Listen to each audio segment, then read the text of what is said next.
All right, and joining us now, he is, of course, one of the greats at UCF, of course, part of the 2011, 2012 UCF teams that made the NCAA tournament, a regional final in Coral Gables, a fourth-round draft pick in the Major League Baseball draft, currently playing in the KBO. We hope to get him back soon here. I speak of Ben Lively joining us here. Ben, how you doing? Doing good, guys. How are you doing? Doing great, man. Just tell us a little bit about what's it like right now over there. You've been playing the KBO. I know you're currently rehabbing from an injury, but what's it like playing over there? Oh, man. Feels like glorified practices. But it's still good, We're still getting to play, and everything still counts. So we're still getting that chance to compete and play some games, actually. So it's definitely a lot more than what's going on over there. Yeah. Well, Ben, as a competitor and as a guy who's pitched in major league stadiums and all these raucous crowd environments, when you pitch in front of no fans in a game that's supposed to mean something and you need to still have those juices going, but there's nobody cheering or booing, does it make a difference as a performer? I mean, I think so for me because like in a big situation, you definitely hear the crowd and you get fired up and take it to the next level. And here you're just like more like, okay, slow down. Think of it as like a glorified bullpen. You know what you need to do, execute it. There's no noise to get you out of it. Only thing you're hearing is the other team in the other dugout. That's either just gonna annoy you or fire you up just as much as you can make it. What has this year been like for you? I know it's kind of been a struggle on the mound for you, but what has this season been like for you over there in Korea? And right now you're fighting an injury. Just what has it been like? Oh man, just it feels like 2020.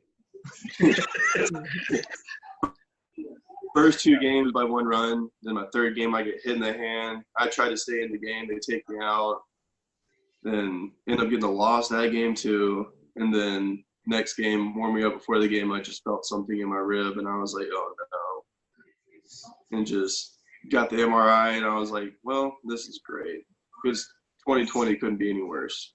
But I'm getting healthy pretty quick, It's like it subsided very, very fast. And they're thinking about 2 weeks, I'll be back to the games. And I'm going to try to be an absolute animal when I get back on the mound.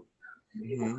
I'd like to go back to when you agreed to sign with the Samsung Lions. Obviously, you played for years at the major league level with the Phillies and the Royals. So in 2019, you're traded to the Diamondbacks, and then after that, you sign with the Samsung Lions in August of 2019.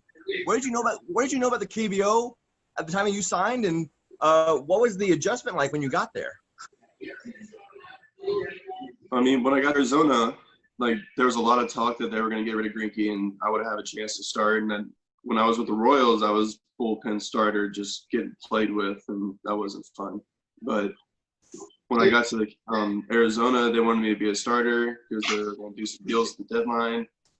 And they made some deals, but they also picked up an extra starter. And right after that deadline passed, Korea contacted me. And so I went to the coaches the next day and I was like, hey, I just got an offer to go to Korea. And I was still on the roster and I was like, what do you guys think? And they were like, well, it's up to you, but we don't we're not going to deny it for you. We're not going to do anything. It's your decision. So I was like, well, personally, good time to go take some money and have a new opportunity over there and get back on track. So I took it, came here, and the only thing I knew about the KBO then is I had a couple buddies playing here, but they didn't play long, but they liked it. So I was kind of fired up to come over here, and it's been fun. It's definitely a different world over here. Yeah, did it take you a while to get adjusted to the culture and the language barrier, all that stuff? Oh, I'm still getting adjusted to the language barrier. But the culture is mainly based on respect. You respect your elders, and other than that, it's just it's pretty much really small things, saying hello to everybody in the morning. If you don't, some people that love you, what's wrong with you? Mm-hmm. And I'm just you say hello, you say enjoy your meal, and just respect everybody, and they respect you, and it's pretty much easy going. It's a lot of it's very genteel. Everybody respects each other immensely. It's like you said, it's almost an offense if you don't show outward respect towards someone. Oh yeah, and you just get stared Uh, at. and then obviously this season with all the coronavirus regulations that MLB is trying to figure out right now as well. But for you guys in KBO, you're living through it. So air high fives, no spitting of sunflower seeds, which is such a part of the game naturally, and all these other things that are normal to baseball that are no longer part of the game. As just a baseball player for so long, how long did it take you to sort of adjust to that and living that way as a baseball player? I mean, first off, you got to find sunflower seeds. It's not that easy. But I mean, like, I don't know. It's pretty easy to control spitting in the dugout and stuff like that. I mean, if you need to, there's a bathroom right there inside. And so like the virus here, so it started in Korea in our city of Daegu. Like I am in the city right now where it blew up in that church. And the past week we've had one new case. Yeah, there hasn't. It's like gone. And they had a strict ruling when it first came out to make everyone stay home. They said it was a ghost town here, like when it happened. So it like blew up, but it went away so fast. So like their regulations and definitely the US regulations are way different. They're actually very, very strict here. But I mean, that's the only thing it's gonna take. You just gotta take that one little time that's gonna suck, but stay inside for a little bit, suck it up. I mean, when I first got here, I couldn't leave my apartment for 2 weeks or I could be deported. So, I mean, everyone wants to cry and complain about not being able to do stuff, but everyone's gonna cry and complain about the virus still going around. I mean, it's you got to stay inside. You have to wear a mask when you go outside. You're social distancing, all that stuff. I mean, you guys that's just a fact of life over in Korea, where everybody seemed to follow that right away. Yeah, for sure. I mean, they're very like concerned about their health here. Like you see everywhere that people are like doing something to clean. Like I don't know how to explain it. It's just like they always carry stuff with like very like cosmetic stuff, and they do like all their stuff. Like they're very, very clean people. Healthcare, very, very clean. It's pretty wild. I didn't expect that. And like, do you still live in or when you go back to the U.S., you live in Florida, right? Do you still live in Pensacola? Yeah, Pensacola. So, I mean, I'm not going to get political, but when you see what's happening with all the spikes again and coronavirus cases going up, and Florida's had been a bit of a hot spot, like what do you see when you see that COVID's kind of back on the rise here? The tourists are heading to the beach. I mean, you laugh about it as a joke, but it's probably true. I mean, everyone's traveling because it is summertime. I mean, this is the time of the year. Like my dad runs a fishing boat. Like he relies on tourists coming down there to go fishing. And when he's not working, he's very grumpy. So, I mean, it's hard to know exactly where it's all coming from, the spread, but I mean, it has to be travelers. I mean, it's pretty much the only thing that when someone comes here in Korea, like they know exactly where they came from. Like they said there was a case in Seoul the other day. These people came from Bangladesh, and like it's just so small. But the U.S. is just still so many, and it's hard to really pinpoint it. You can take your opinions everywhere. And one of the things but back to baseball about in Korea, I think previously years ago when players went from Major League Baseball to Korea, it was almost an admittance that their career was over, that they could no longer cut it, and they went to Korea to play more baseball. When you look at guys like Eric Thames, who played in Korea, had a really successful run there, came back to the Major Leagues, and was a big slugger for the Brewers. Josh Lindblom, who pitched the Major Leagues, went to Korea, was the MVP last year, now signed a multi-year contract with the Brewers. And you've got guys like David Buchanan, former White Sox, Tyler Saladino on your team in Samsung. With you guys, do you guys see KBO as something that can springboard you back in the major leagues? Oh, absolutely. I mean, that's why a lot of people are here, get a new start, and that's why Matt Harvey is trying to come here. And my buddy Addison Russell just signed here. So, like, it's definitely a place to where if you tear it up, you got a very, very good chance to get a good contract back in the States. when you rate like KBO, like you've pitched at all levels of minor leagues and baseball, whatnot. Is KBO like a double A level, triple A level? What do you think? There's teams that are high triple A, and there's teams that are double A. Like it's honestly the same. Like there's some good teams. Like it's no lower competition. Yeah. Well, Ben, talk about your journey, though. It all started, going to UCF and having the great run that you did at UCF. Just talk about first, what made you decide to go to UCF? First time I went to campus. So I was playing summer ball with the Miami, Florida Bombers down in Miami, and had a couple of good years with them, and the coaches were like, "Oh, you need to come check it out," and I'm like, "Okay, like whatever." Like I was still young. I'm like, "Oh, there's no way I'm playing college baseball or whatever." Like, okay, I'm just having fun playing travel ball. And then started throwing a little bit harder, and I was like, "Wow." And I started getting more letters from colleges, and UCF was always there. And right when I went to the campus, I was like, "Wow, this place is sweet." And wait, do you have any specific examples about what you liked about the campus? I mean, it was just new, and it was up and coming, and it was just cool. Like, that was their last year of Adidas when I got there, and they had the whole picture, like, we're gonna go to Nike, and like everything was just like brand new. And, like I went to like a couple other schools, and it was just normal colleges, like old school, like Mississippi colleges. Like I was like, this place just stuck out to me. And I was like, this seems like great. I love Orlando. I love the Oviedo area. It's close to the East Coast. It's not far from home. So it was like still Florida. That fired me up. And I committed right away. I committed when I visited. I would imagine. And what was that like? Because when you came there, you were part of that group that helped Terry Rooney kind of build the program back up. They had some down years when he took over. They kind of had to build it back up. And you guys got back to the NCAA tournament. You got in 2011, which was the first time for the program since 2004.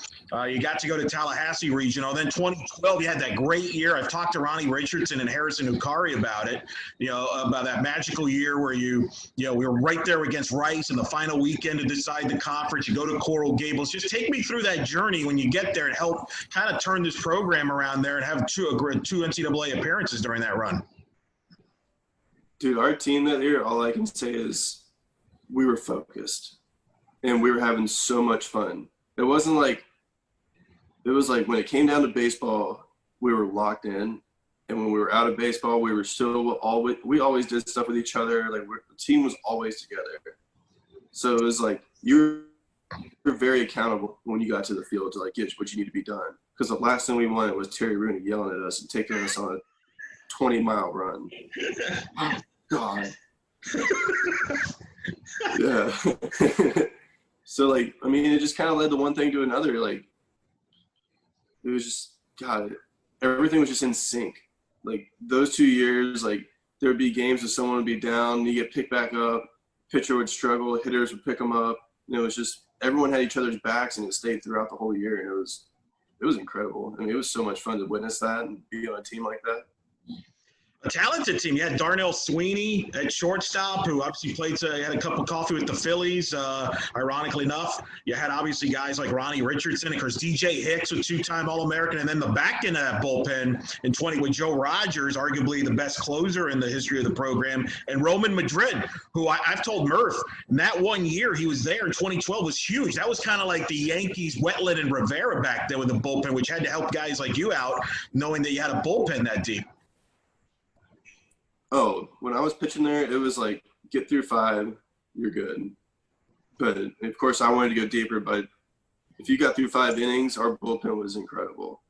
And our hitters that year, like, oh, man, you got DJ at the plate with people on base, or Ronnie and Darnell. Darnell made every play that got hit to him. Just, like I said, everything was in sync, and it was just fun to watch. And you pitched a great game in that Coral Gables region, if I remember correctly. You were pitching against Missouri State. if I remember, and they had their pitcher that was going to be a highly draft pick, and you pitched a match pitch for. But what was it like to pitch in an NCAA tournament environment like you did in those 2 years, 2011 and 2012? With 2012, you were really good in that matchup there in a classic. Oh, it was fun. It was hot. I almost died after the game. Well, it is in Miami though. That time of year. Oh man, it was so hot and humid. I remember like coming in the dugout and I was just drinking as much water as I could. But after I got taken out, the inning after I was done, I ended up getting a full body cramp. Fell down in the dugout, and they had to take me to the back room. I couldn't walk; they had to carry me. And I got put on an IV, and they said if I like got sick from the IV, I would have to go to the hospital because I was having heat stroke. Holy no! Yeah, it was brutal. And I broke my nose the next day. Wow, that was pretty adventurous. But you won that game. You won the 2-1 game.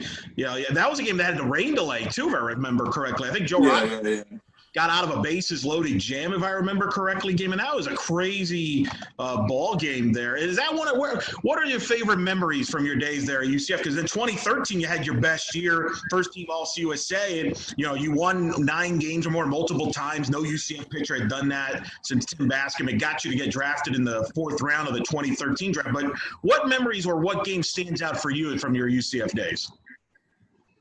Definitely the Miami game and the Marshall and Jacksonville game at home at UCF that 13 year. Those were just because I pitched against Chris Anderson. He was in Jacksonville, ended up going first round, and Aaron Blair that was at Marshall ended up going first round. Mm-hmm. And the whole backstop looked like radar guns, and it was wild. Yeah, it's always. So you notice that when the radar guns are there and like the scouts are there pushing and looking at you, you can tell? I mean, it doesn't look like people. It just looks like a big old silhouette of just silver, just pointing at it. And you kind of look up and you're like, all right, I can see what I got in there today. But the game that was, I think, the most fun to pitch in was against Marshall when me and Aaron both went like 7 innings. I think we both had like 13 or 14 strikeouts. And it was just like back and forth the whole game. And that was wild. That was a pretty cool game to pitch in. Yeah, you can always get excited when you're facing off against a pitcher who's always also pumped up and, people talk about him in the draft and things. That kind of gets the competitive juices going, right? You guys can tell, even though every game is important when you pitch, but when you know you're facing another high-level pitcher, it's almost like you got to be on your game that day. Oh, for sure. But definitely my top game was my first game at Florida State, for sure. First game at FSU, and that Dick Hauser, that's a hitter's park, too. I mean, that's not the easiest place to play. Oh, yeah. I grew up a Florida State fan when I was younger. And I was supposed to start on Sunday. Then on Friday night, all of a sudden, they tell me to go to the bullpen. And I'm like, and I come running in while they're playing O Canada. And I was throwing as hard as I possibly could. I bet. What was it like playing for Terry there? Because you mentioned he's intense guy there, but obviously brought in you and Ronnie in a great recruiting class there to build that team around. But what was that experience like there? And obviously, Coach Godwin was on that staff for that year before he moved on and coaching. Obviously, he's doing good things at ECU. I mean, that was a pretty special time there as well. But what was that like from a coaching standpoint? No, I mean, Rooney was Rooney. He was very intense, but he wanted the best of everybody. Like, we butted heads a little bit my freshman and the beginning of my sophomore year. But I feel like once you show how committed you are, he respects it and kind of backs off a little bit. But he's definitely going to push you, and I love that. And he definitely made me a better player and definitely a way better pitcher, how I focus towards the game and what I need to do to get things right. And Godwin was the competitor. He was ready to go in Miami's dugout. Yeah, he was intense. I remember I've taken some bus rides there. I mean, it was Palumbo was the other assistant, I believe, in 2011, right? I mean, that was a fascinating coaching staff because you're right. They were all intense, and I think you guys fed off of that, though, didn't you? Oh, for sure. Yeah, we were ready to go. You weren't going to start any trouble with us. Look, I remember playing guys in pro ball still. They were like, dude, we used to hate playing y'all. I was like, why? He goes, we would see the coaches yelling at y'all during warm-ups. Y'all were like slapping tags down infield, outfield. And I was like, why do you hate that? And he's like, I don't know. It's just like, y'all are doing like so much extra stuff. We're like, no, we're just doing what they told us to do. It's just part of it. And they were like, oh, okay. Like, we thought y'all were just being like obnoxious. I was like, no. We're just doing what we're supposed to do. Right, they weren't used to that, having that intensity there on the field. Like I remember you guys would spike the ball after an inning and over and things like that. I guess some people took back to that over the years, but that was just part of it. I mean, that was part of the package there to get you guys the most out of you. Oh yeah, for sure. What was it like for you when you got drafted that day in the 4th round? Did you expect it to go in that point? Were you not? Like, what's it like? You know, you're going into that MLB draft. What was your thinking process? Because it's a lengthy draft back then. And, did you have an idea where you might go, or you had no idea? I actually had a call the day before the draft from the Oakland A's, and they told me that they were going to take me 2nd round. And I was like, wow, that's pretty sick. Like, I got kind of fired up. And then nothing after that. I didn't even talk to the Reds except for like the winter meetings and stuff when they came down to visit the school and stuff. And it got through the 2nd round, and I was like, oh, whatever. Like, I'm just pumped to get a chance to go play pro ball. Like, I'm not too like worried about my placement number and all that stuff. And next thing you know, Reds called me in the 3rd round. They're like, hey, you're gonna be our next pick. I'm like, oh, okay. Like, sounds like I've heard this before. Like, whatever. Then 4th round comes around. There it is, and I'm like, oh, hell yeah! Like Cincinnati, that's sick. And I knew a couple of guys that got drafted by them, and I was like, oh, let's go. Like, a kid from my hometown was already there with them, and it was fun. Flew out to Arizona 2 days later. Describe that experience. Go ahead, Murph. Go ahead. Well, I mean, yeah. Well, I think I know what you're going to ask, but like the aftermath of being drafted and sort of the realization of that. What was that like then? I mean, just what was the next like week like as you realize like I'm a major league player now. I'm drafted by a major league team. I mean, it was just like more of like a focus, but it's more like a personal focus. Like, you're not going to have your college teammates there to back you up every single time. It's more of like, in the first early years of pro ball is finding yourself and what you need to do for your own self to help you stay successful. And you definitely see it very quick. It took me a little bit because like there'd be games like I'd be trying to pick people up and people would look at me like, what are you doing? I was like, all right, I'll shut up. Sorry. But I found it pretty quick, and I just kind of got on a routine and just been sticking with it. I still do the same routine to this day. You get traded to Philadelphia for Marlon Byrd, and then when you get to Philly, that's when you get your chance to break into the major leagues. That moment, that has to be something totally unique. What was that day like for you when you broke in with the Phillies? Words can't describe it. I got called up a few times for taxi squad, like just to be in the bullpen, just in case if they needed me on a doubleheader or something. But I didn't pitch. But I was around the team, so I kind of got like used to everybody. And of course, I've already made friends that were up there and stuff like that. And when they called me and they're like, "Okay, you're starting tomorrow," I was like, "Who are we playing?" They were like the Giants. I was like, "Okay." Professor Posey, Seminole, let's go.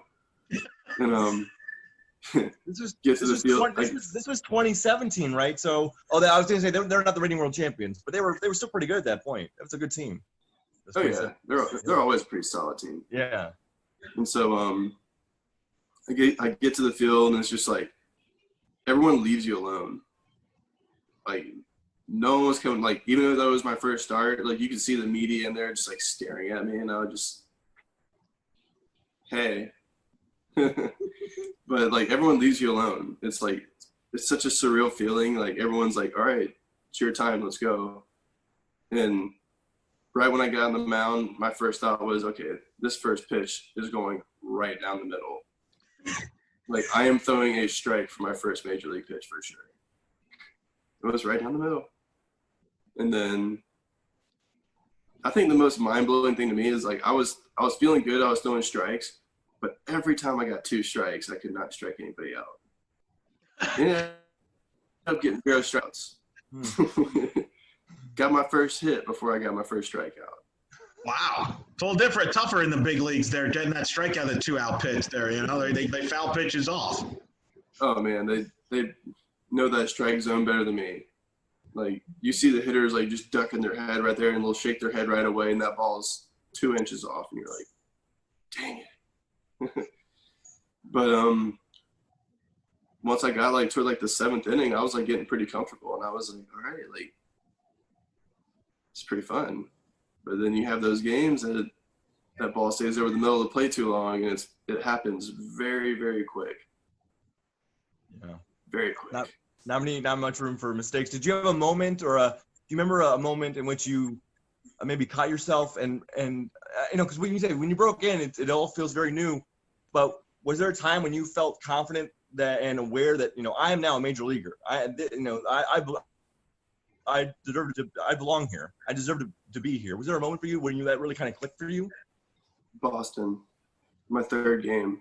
So I went 7 innings against the Giants. I went 7 innings against the Braves. And then I went 7 against Boston.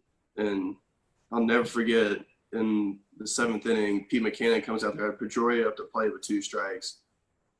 And Pete McCann walks out to the mound and just stared at me and he goes, "This is your last guy. Strike him out." And turned around and walked in. And Pete was kind of a scary guy. Like, he wasn't a big guy, but his demeanor was very aggressive. Mm-hmm. And, like, he didn't speak. He's one of those managers you didn't really talk to that much, but when he does speak to you, you're like, okay. And I struck him out. And I was really, really fired up. That was definitely after the game. I was just sitting in the locker room, and I was like, wow. All right, let's keep this going.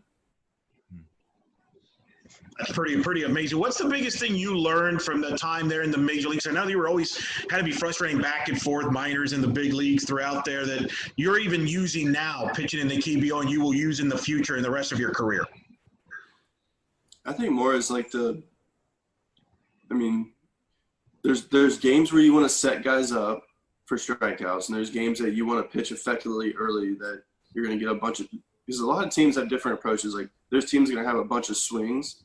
So if you're going to play a team versus a bunch of swings or versus a patient team, there's different ways to pitch against them. And I learned that from a couple of guys and, like, watched them use it in games. And so, like, I've been putting that to use ever since I started seeing it. It works when you throw your right pitches. It makes life very easy as a pitcher. How involved have you been with Greg Lovelady and his staff at UCF Baseball? I know they've tried to bring in four players more often. Have you talked to Greg or that current staff? Yeah, we talk a little bit. Like, he sends me emails and stuff. And, I mean, when I go down there, I come by the field and say what's up and everything. Like, every time I go down there, I go by the field. I mean, of course, I got to go say what's up to the boys. But, yeah, we keep in touch. I think eventually I'll make the golf tournament one day. I hear that's cutthroat. I hear there's people trying to get in that thing. Yeah. When was the last time you were there? Have you been there since they have now? It's now John Giuliano Park. They've had renovations there. When was the last time you were there? 2 years ago. Okay. I went to a football game. I think they were playing UConn. Okay. Yeah. I think it was 2 years ago, but I usually try to go at least once a year, but I didn't get the chance to make it this past year. I was just kind of busy, and coming back over here, I was getting a lot of stuff together. For sure. But if we got college football, I most likely will be there this year. Well, we're all hoping. Fingers crossed. But obviously, you mentioned you kept attached with the staff. But what did it? Did you follow the team? They won the conference in 2017, the American. Got back to the tournament since 2012. So, and the program was having a great year this year prior to the shutdown. But seems to be headed in the right direction once again, which has to make you excited as an alum. Oh, absolutely. And they went up there and swept Auburn this year. And that was cool because I got a bunch of friends at Auburn, and I was like, "Hi, you guys suck." That's pretty good. And of course, they had Hankinson, their reliever, goes in the 5th round. Of course, Eric Skoglund, your teammate, went in the 4th round in 2014. Do you stay in touch with guys like Skogs in the big leagues? And what advice would you give to guys like Hankinson, who's about to kind of start his journey as far as what they're getting themselves into in big league baseball here? I mean, just do what you need to do to be ready. Anything you need to do. There's no excuse. The trainers are there for you. You got everything you need. Just don't be shy and do what you need to do and stay focused. And, yeah, I talk to big old Skoggles every now and then. How many of the guys you stay in touch with on that team, from that team, right? Like Rogers and those guys, you're all pretty tight.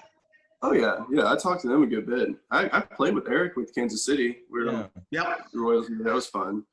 That was pretty wild. He came banging on my door my first night there. It was pretty fun. Did you also play with Drew Butera in Kansas City? No. He was gone when I got there. But I played against him, like, said what's up and stuff. Sure. Okay. Right. Cool. That's pretty good. Well, now, as we let you go, obviously you're in the rehab. We hope to see you soon. Now, people like Brian have been getting up early to watch you pitch. And there have been UCF fans that have gotten up to watch you pitch because, well, you're the only baseball going on, and they want to see how you're doing. So just tell us a little bit on the rehab and with your timetable and just kind of more about, how you're doing, because a lot of people are interested in and still following you and hoping you're doing okay. So what would you like to tell them? Oh, I'll be fine. I'm getting well soon. I started throwing this past week, and once I get a couple long tosses and a couple bullpens in, I think in like 2 weeks I'll get in a game and back to work.